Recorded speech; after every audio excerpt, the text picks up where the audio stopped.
Anna, please go ahead and kick us off. Thank you. Good afternoon, everyone. And on behalf of Illinois American Water, I'd like to welcome you to today's webinar. Part of our commitment to having reliable and clean water available for future generations means helping our customers understand how to use water wisely. Thank you for your commitment to learning more today and how to join us in preserving this precious resource. Also, a big thank you to University of Illinois Extension for partnering with us on this educational series. We hope you find some helpful information to make your holidays flow better this winter. Thank you, Anna. Good afternoon, everyone. My name is Eliana Brown, Extension Water Quality and Stormwater Specialist. I will be moderating for our speaker today. This webinar is being recorded and will be shared to University of Illinois Extension's YouTube page at go.illinois.edu/cleanwaterconservation. The link is in the chat box. Please allow time for processing and closed captioning. We'll follow up with an email when the videos post. Closed captioning is enabled today. You can control whether you see the captioning in the Zoom control bar on your screen. If you have content questions, we ask that you wait to the end and that the speaker's email will be provided. We have a 1-minute feedback survey that we ask you to take at the end of today's presentation. This helps us make continuous improvements that better serve you. We'll put that link in the chat box now, so you'll have it when the webinar is done. Now I'll introduce our speaker. Sarah Zach is a pollution prevention specialist with University of Illinois Extension and Illinois Indiana Sea Grant. She develops and conducts extension and outreach activities related to the prevention of aquatic pollution, raising awareness of the impacts of pharmaceuticals and personal care products, microplastics, and other contaminants of emerging concern. Since joining us in 2011, Sarah has received multiple awards, including the Apex Award for Publication Excellence and the Great Lakes Sea Grant Network Early Career Award. Sarah has a dual bachelor's in zoology and biological conservation from the University of Wisconsin-Madison and a master's in biology from Loyola University Chicago. And now I'll hand it over to Sarah. Thank you, Eliana. That was a very kind introduction. As Eliana said, my name is Sarah Zach, and today we're going to talk about some tips for a happy water holiday. This is the third webinar in a series of 4 water conservation webinars, and we're really honored to partner with Illinois American Water. And we're really hoping that this helps all of us work together towards good stewardship of our water resources. So for the next 25 or 30 minutes or so, we're going to explore some water-wise practices that can help make your winter and your holidays go a little bit smoother. Okay.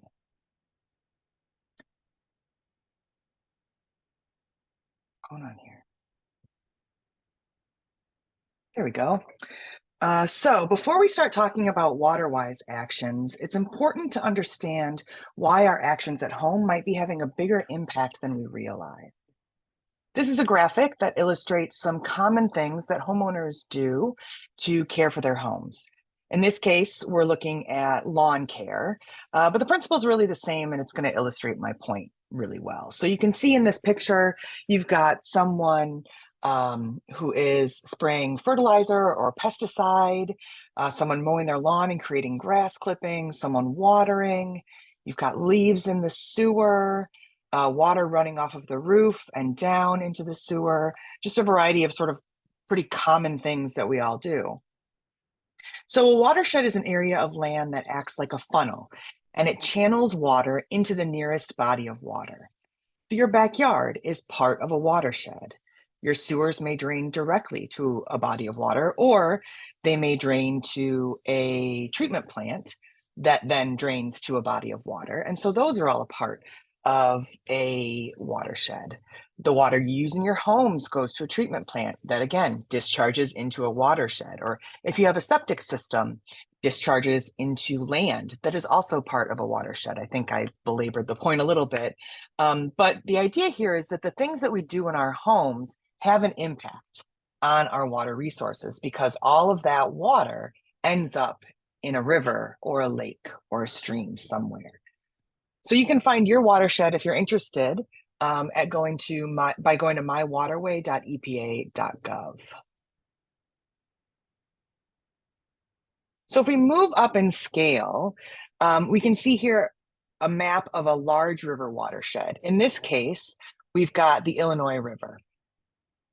And it's a good example because it kind of underscores the unexpected boundaries that watersheds create. This river flows all the way from the Chicago area down into the Mississippi River.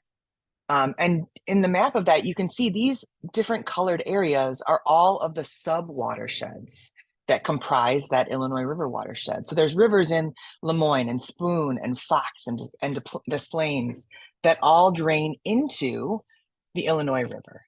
So it just moves from one to the next. And then you can see in this map of Illinois, this large green area here is the Illinois River watershed that we're looking at on the left. And so you can see how our whole state is comprised of just a series of watersheds, and all the water within those watersheds ends up in essentially one of two places, the Mississippi River or Lake Michigan. And then that Mississippi River ends up in the Gulf of Mexico.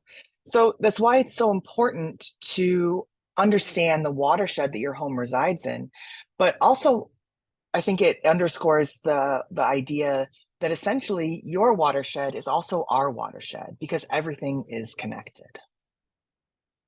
So as water flows through watersheds on its journey to the Gulf of Mexico or to Lake Michigan, there are many ways that we alter the quality and the quantity of the water. These alterations often can impair the healthy functions of our ecosystems that are in freshwaters and marine ecosystems as well. And there have been some recent US Environmental Protection Agency assessments that have demonstrated this. So just a few facts here.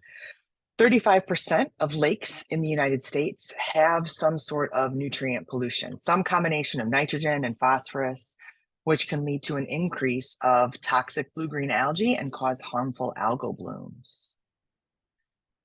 Nearly half of the nation's rivers are deemed to be in poor biological condition, mostly due again to those excessive nutrients, but also due to sediment loading from things that are going on the land, the watershed.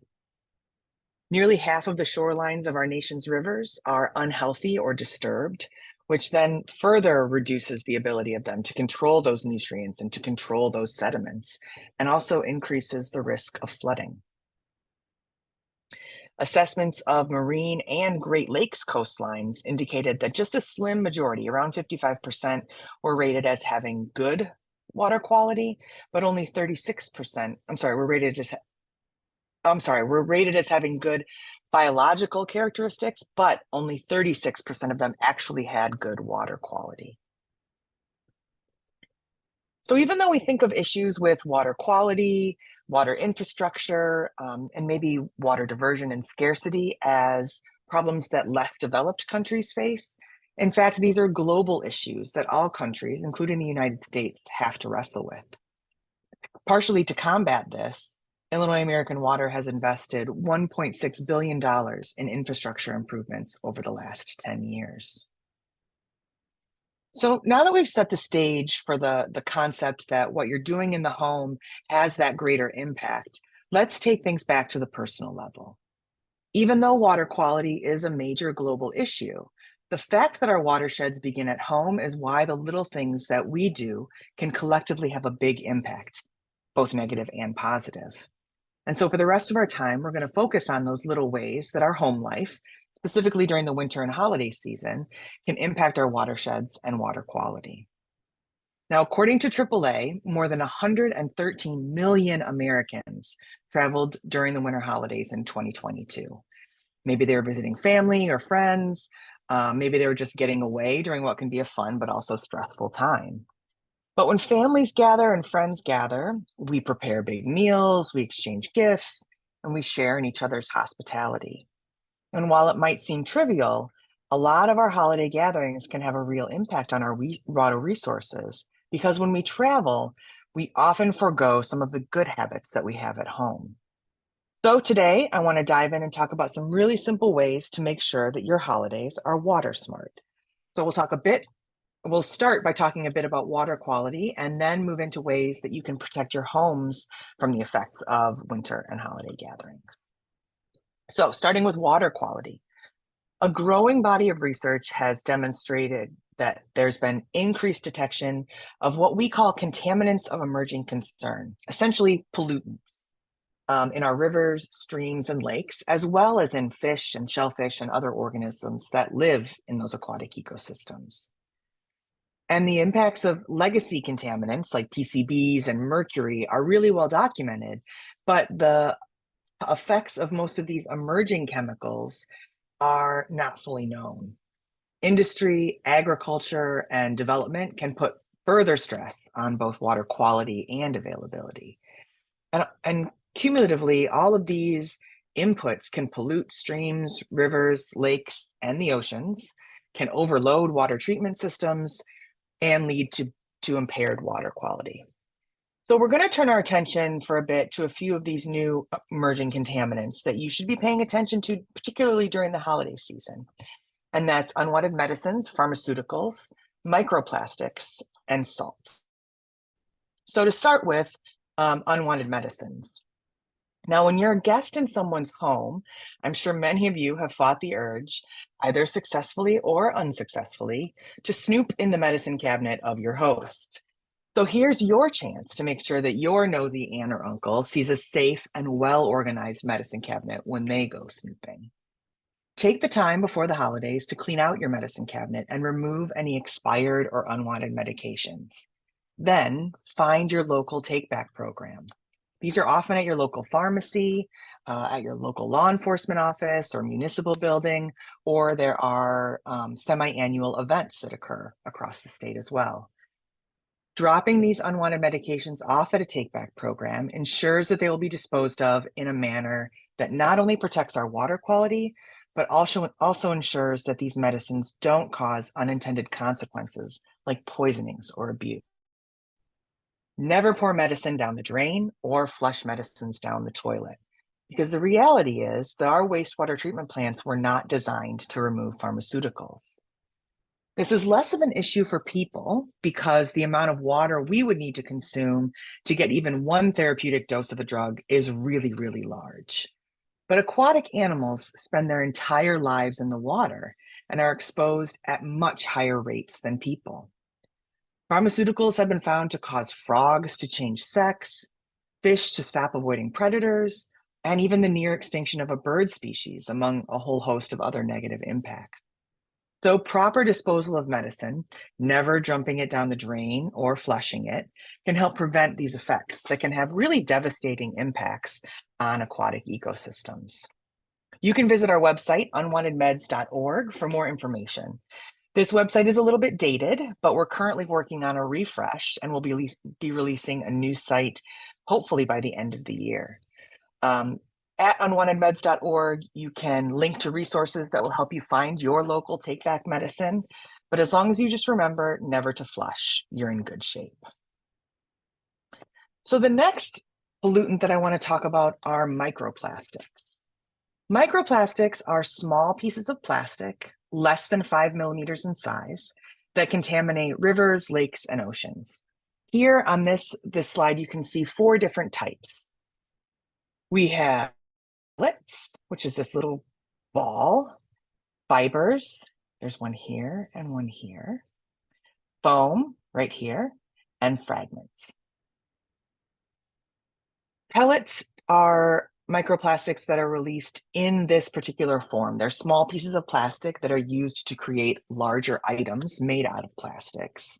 The other 3 here, fragments, foam, and fibers, tend to be released accidentally and break down from larger pieces of plastic into small pieces. Fragments, foam, and fibers. Fragments are often pieces of things like water bottles. Foam, smaller pieces of things like styrofoam coolers. And fibers often come from fleece jackets or other clothing or items, fabric items that are made out of non-biodegradable fibers. These microfibers are what we're really going to turn our attention to today. Microfibers come from a variety of sources: nylon, polyester, those microfiber cloths, and fleeces, and as well as carpets are some really big sources of these. If you swing your arms and the rubbing of your arms as they swing, or you walk on carpet, you're wearing away tiny fibers, and they're getting out into the environment. And unfortunately, these fibers are made of plastic. There are a lot of studies documenting the prevalence of microfibers in our environment. They really are everywhere. We know that they impact how aquatic organisms can eat, and we know that they can have negative impacts in aquatic ecosystems. As far as people go, there isn't really consensus on what that means for us. We know that they've been found in things that we consume: honey, seafood, bottled and tap water, and beer, to name just a few. And they've also been found in us. They've been found in our waste, in our bloodstream, and in our lung tissue. But the jury's really still out on what that means for us. So how can we help prevent our activities from creating more of these tiny pollutants? Well, I think the first step is to take care when cleaning fleece. This is Illinois. We have hard winters. Fleece tends to be a part of a lot of people's winter wardrobes. And so I think the most important thing here is to be cognizant that when you wash fleece, little fibers are going to wear away. If possible, invest in a washing machine filter or washing bags. These washing machine filters, which are here and then more of a close-up here, act like a lint trap, essentially, for your wastewater from your washing machine, and it filters out all of the fibers, or most of the fibers, that would otherwise go to your wastewater treatment plants. Washing bag like this one that's called the Guppy Friend is a really lower budget and also just really simple idea. In these, you put your fleece and and synthetic clothing into the washing bags, wash them just like normal. They act just sort of like a delicates bag that you might already use. And the idea here is that it prevents these synthetic fibers, these synthetic articles of clothing, from rubbing against each other a lot, and kind of cushions them a little bit so that less fibers wear off of these items of clothing. And then it also traps them. So you can take out your fleece and your other items of clothing and essentially wipe the microfibers out from the inside.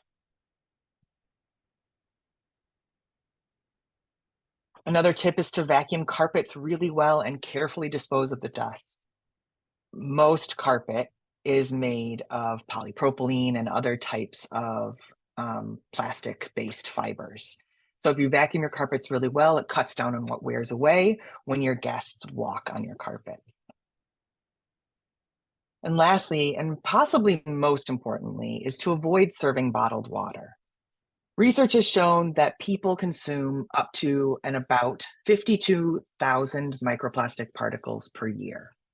Inhalation adds another 69,000 particles per year. But if you consume only bottled water, you're also adding an additional 90,000 particles per year, as opposed to only 4,000 if you only consume tap water. So a great way to cut down on your consumption and your exposure to microfibers and other microplastics is to avoid bottled water. So we're going to move on to our next pollutant, which is sidewalk salt. But I want to start this one with a question to test your knowledge. So we're going to put some choices up on your screen. And so please choose what you would consider to be the most appropriate answer. And it's okay if you get it wrong. We don't really care. We're using this as a learning tool. Now, for those of you that are viewing the recording, you're not going to see the pop-up on your screen. So I'll just give you a few more seconds here to answer.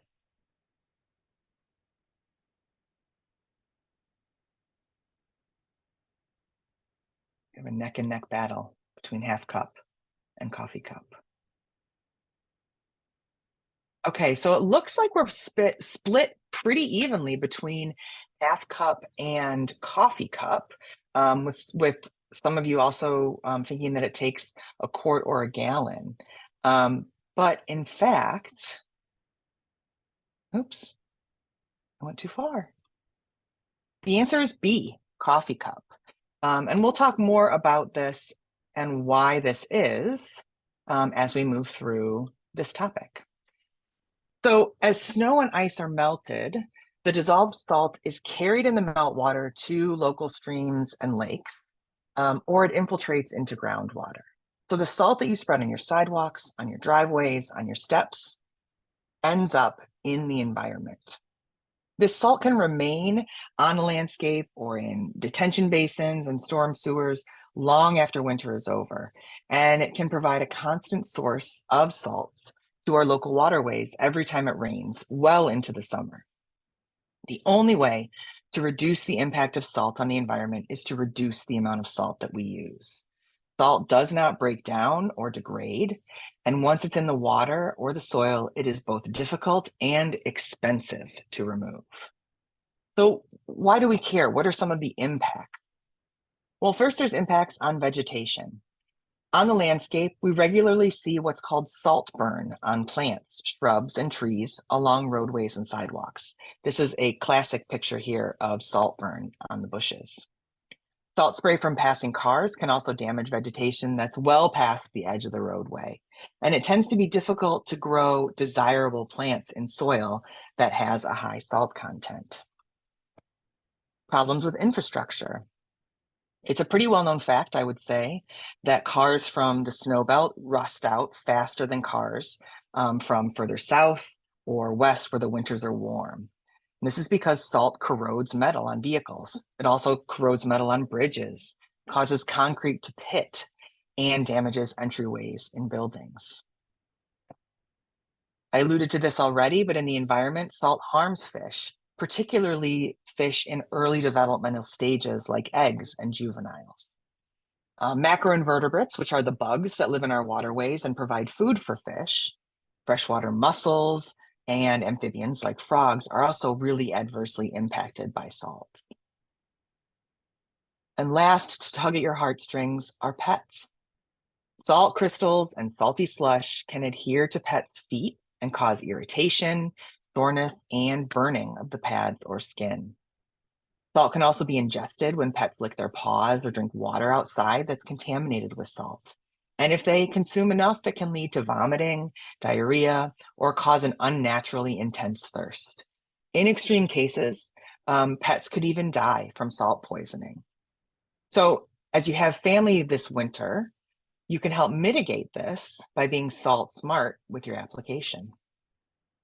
So there are really 4 steps to being salt smart. The first is to shovel first. This is the #1 tip that we give people. Clear all snow from driveways and sidewalks before it turns to ice, and salt is even necessary. Putting salt on snow does not help. In addition, more salt does not mean more melting. A 12-ounce coffee cup of salt is enough for 500 square feet of driveway or about 10 sidewalk squares. This requires, however, that you distribute the salt evenly and not in clumps. Really spread it out. And the last tip is to switch. Rock salt, which is our most common sidewalk salt that we use, stops working if the temperature is below 15 degrees.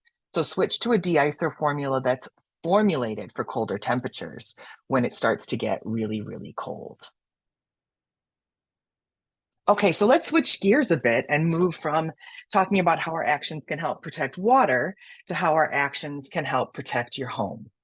The next few slides will go over ways to prevent frozen, burst, and clogged pipes as you're gathering with family over the winter.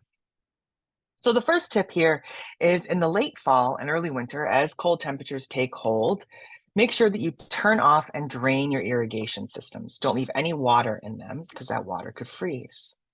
Cover your outdoor spigots and drain and store hoses. Winterize your rain barrels. Hopefully you're all using rain barrels to gather rainwater and to water your plants. So you want to winterize that rain barrel. Drain it by opening up all the spigots. Once it's drained, turn it upside down if possible to empty it completely. The average rain barrel weighs about 500 pounds when it's full and needs to be fully drained before you try to move it. Remove hoses and the rain spout diverter and leave the faucets open. The hoses can split easily in cold weather and should be stored out of the elements until temperatures remain consistently above freezing. Replace your diverter with a flexible extension to redirect the downspout away from the house to avoid potential damage to the foundation from freezing water. Clear debris out from the barrel and the filter screen. An empty barrel is a good opportunity to clear out the muck that can lead to mold and fungus growth. And then store your rain barrel. If space is available in a garage or a basement, storing the barrel inside during winter months can help protect it from damage. But if it's left outside, you should cover it with a tarp or turn it upside down to prevent water from accumulating and freezing in the rain barrel. So in extreme temperatures, we also need to worry about burst pipes, right? So in extreme temperatures, let's let the faucet drip. Capture this water if you can and use it for watering indoor plants, pets, and other household uses. Open your cabinet doors to let warm air reach your pipes. Illinois American Water has some great tips to follow if your pipes do freeze. You can learn how to do this by either getting the website link from the chat or snapping a picture of the QR code with your phone. So if your in-home pipes freeze, you need to shut off the water immediately and not attempt to thaw them unless the water is shut off. Freezing can often cause unseen cracks in pipes and joints. Apply heat to the frozen pipe by warming the air around it. Use a hairdryer, a space heater, or hot water. But don't leave those space heaters unattended and avoid using kerosene heaters or open flames. Once your pipes are thawed, turn the water on slowly and check the pipes for cracks and leaks. You also want to prevent clogged pipes. As we gather, we cook large meals that can often generate fats, oils, and grease. Here we have probably a Thanksgiving turkey, and you can see all of the fat that's accumulated in the pan. Number one tip here is no dumping that grease down the drain. This is what happens if you dump the grease down the drain. That grease accumulates in our pipes. It hardens in the pipes and makes it very difficult for water to pass. Similarly, we want to cut down on food waste. This is a good tip year round, but particularly around the holidays when we're making lots of meals. Number one tip here is to plan the amount of food that you're going to make carefully. Compost any waste if possible, and try to use the garbage disposal sparingly so that you're not adding all of those nutrients into the water system. Illinois American Water also has great tips for fats, oils, and grease, or FOG disposal. Again, we'll drop the link into the chat, or you can snap a picture of the QR code to go to the link. And while it might not be fun to talk about, we know that holiday gatherings involve a lot of festive food and drinks, and that means a lot of bathroom breaks. So flushable wipes can often be found in our bathrooms, and I am here to tell you, just say no to flushable wipes. These might be flushable, but that doesn't mean that they're actually going to break down. Unfortunately, these wipes do not dissolve and accumulate in our water treatment centers. So up top here, we have an image of just a huge amount of undissolved wipes that were pulled from a water treatment center in New York. And down below, we have an image of what is typically called a fatberg that was released by the Macomb County Public Works Office. And this was found in a sewer line. These fatbergs are an accumulation of fats that people are dumping down their drains and these flushable wipes, and they're all clumping together and blocking sewer lines. So now that we've discussed how the winter and holiday season is a great time to brush up on some of the simple things that we can do at home or water-wise actions, let's revisit our question from earlier. Again, we're going to see several choices on the screen. Please choose what you think is the best answer. We'll give you a couple minutes to do it.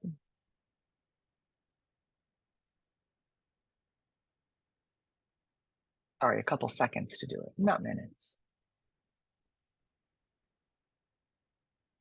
So yeah, it looks like most of you got the answer right. The answer is B, coffee cup. And so that's great. And we're well prepared to wrap up here. So I want to end today by giving you all some simple actions that you can use to protect our water resources and your home during the holidays. And this is just a rehash of what we've just talked about.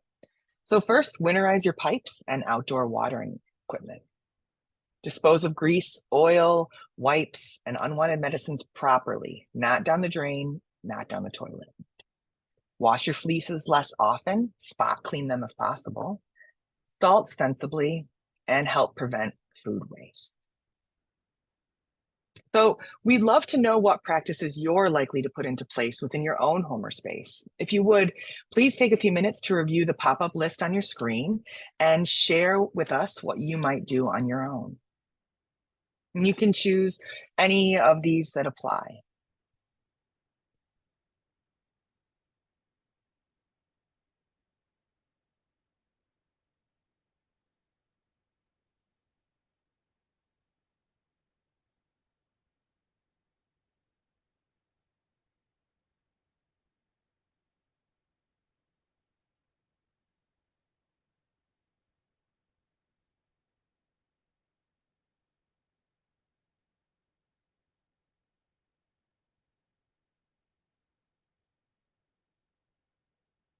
Great. It looks like most of you have shared your thoughts, and it looks like a lot of you are going to use an idea from today to protect water, which is really the ultimate goal. And I'm really excited to see that.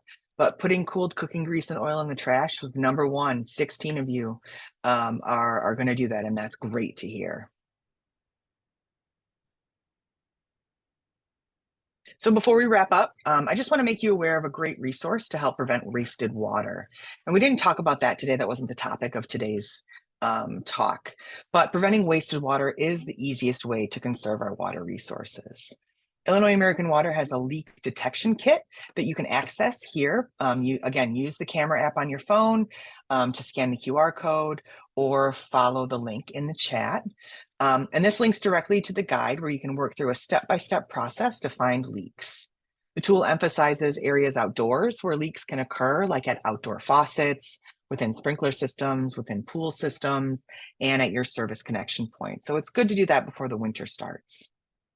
Thank you all so much for joining me this afternoon to learn more about preventing water pollution at home. And now I'll turn it over to Eliana to wrap things up. Thank you, Sarah. And thank you all for attending. If you have questions for Sarah, her email is on the screen and in the chat. If you'd like to delve further into information about water conservation, see Illinois American Water's page on wise water use. If you'd like to engage youth in this effort, check out our Youth Water Activity Book, which is a companion to this webinar series. Today's webinar has been recorded. You can see it and other webinars in this series on our YouTube playlist. You'll receive an email when this recording posts. We do ask that you take our 1-minute feedback survey to help us improve future programming. Thank you for attending today's webinar hosted by Illinois American Water.